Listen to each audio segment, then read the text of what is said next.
Greetz Fruit fam, it's The Living Fruits on YouTube and it's Monday. And I want to talk about the Jessie Williams speech that happened at the BET Awards over the weekend. I just feel like it has a tie-in with how my week has been and recent conversations I've been having on social media and in life around race inequality and racism, which fed into the EU referendum happening in the UK. It's just become this thing about racism in my sphere, so I just want to talk about that. And I was sent a speech on WhatsApp earlier today and I watched it and it made me want to cry and it made me inspired. Truth and inspiration. I have the transcript here. So I just want to go through it again and then just talk about what's there for me with regards to what was said. I just think it was a right thing to say at the right time. Racial tension all over the world is a hot topic. We need to talk about it. And I just want to address being pulled up about causing division in talking about racism and race inequality. Division is a part of racism and race issues at the moment. It is an inherent part of it, and it's, I would say, impossible to talk about it with any level of truth and authenticity without being divisive in some way. And it's not on purpose, it's just the nature of the conversation. But we have to have these conversations in order to get beyond division. So it's, for me at this time, it doesn't make sense to accuse someone who is venting, expressing an opinion on a platform where you're free to do that with something like, you know, I'm causing division. It doesn't make any sense. We need to dig a bit deeper sometimes. Okay, so he starts off by thanking his parents and Debbie Allen and etc. And the first thing that struck me about what he says was comprehension over career, and that they make sure I learn what the schools were afraid to teach us, and he's thanking his parents for giving him that extra education. And I just think that's important in general, because we hear things and we are told things and we are programmed into things, but we have to go within and we have to do our own research, we have to read all the stuff and then come up with our own understanding of it and our own way of dealing with it in life. So love that already.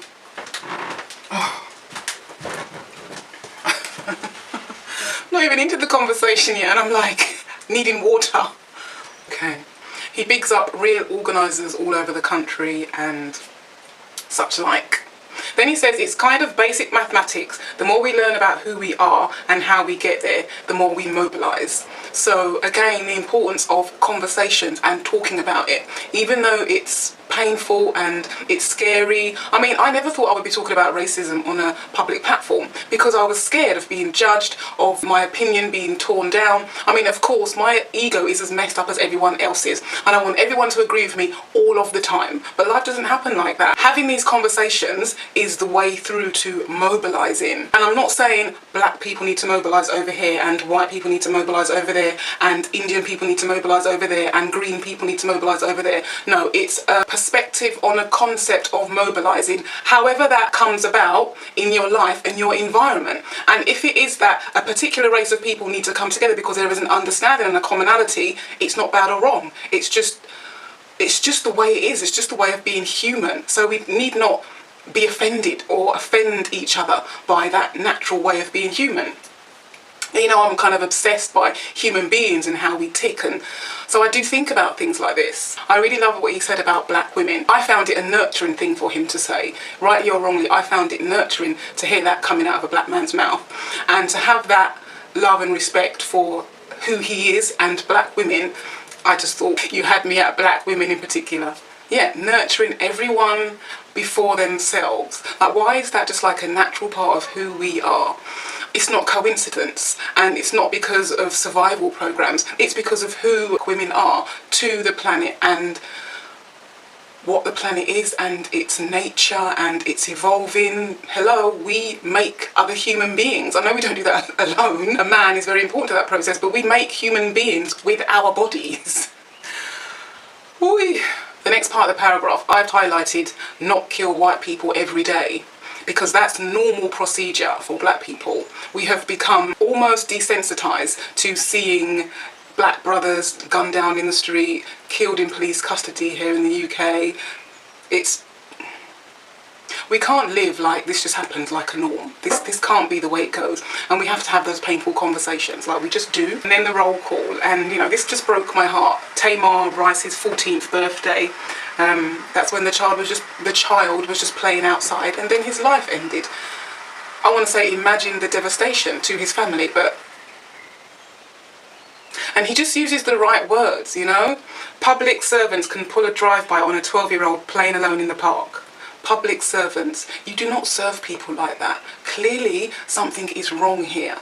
It's just so obvious, and so obvious that there is a reluctance to do anything about it truly, for fear of what could arise out of the truth being faced. Tamar Rice, Rekia Boyd, Eric Garner, Sandra Bland, Dorian Hunt.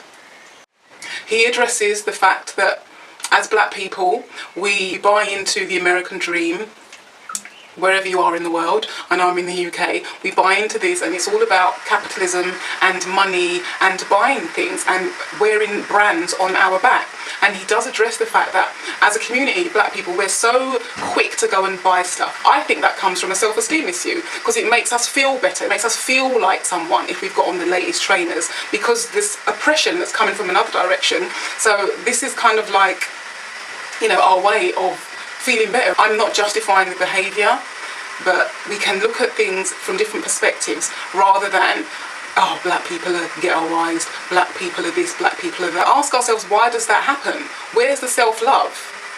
Where is the self-love? What happened to it? It didn't just disappear like that. It's been systematically destroyed over centuries, over eras, and this is what it looks like in 2016. You're free, they keep telling us. But she would have been alive if she hadn't acted so free.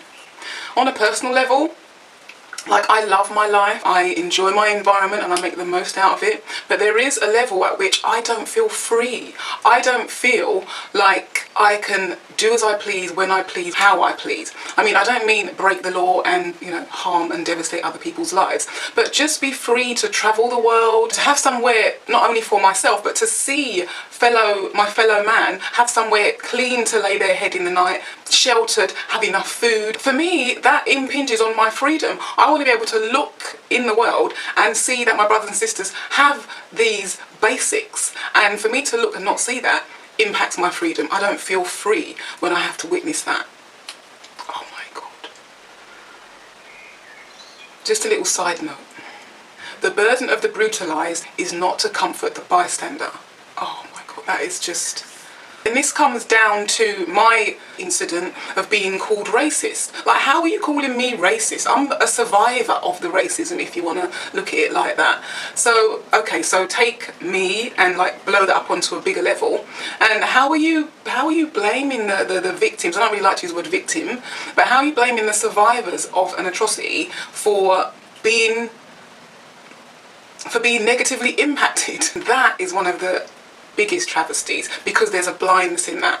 You know, the perpetrator cannot see who they are, and that's what needs to happen. That finger pointing needs to happen this way. Put a mirror up, whatever analogy you wish to draw. I mean, this sums up where I left off.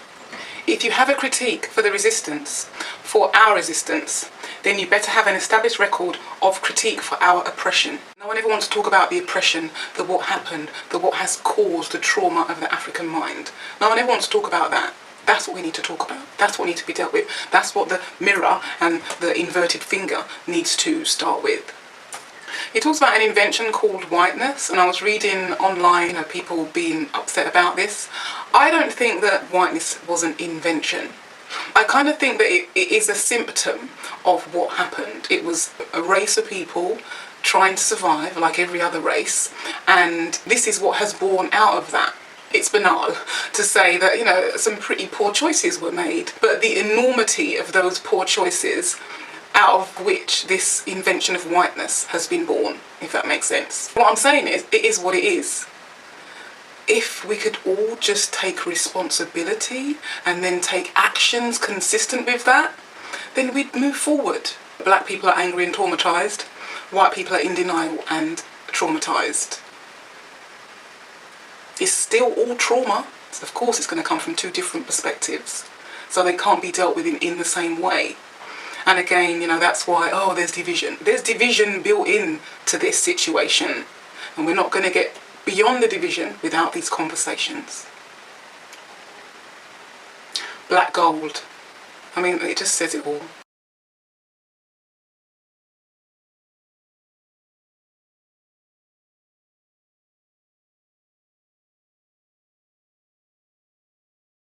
It's so powerful. I just can't. I just can't. These last words will just, you know, help me out, and I'm sure many others, for the foreseeable.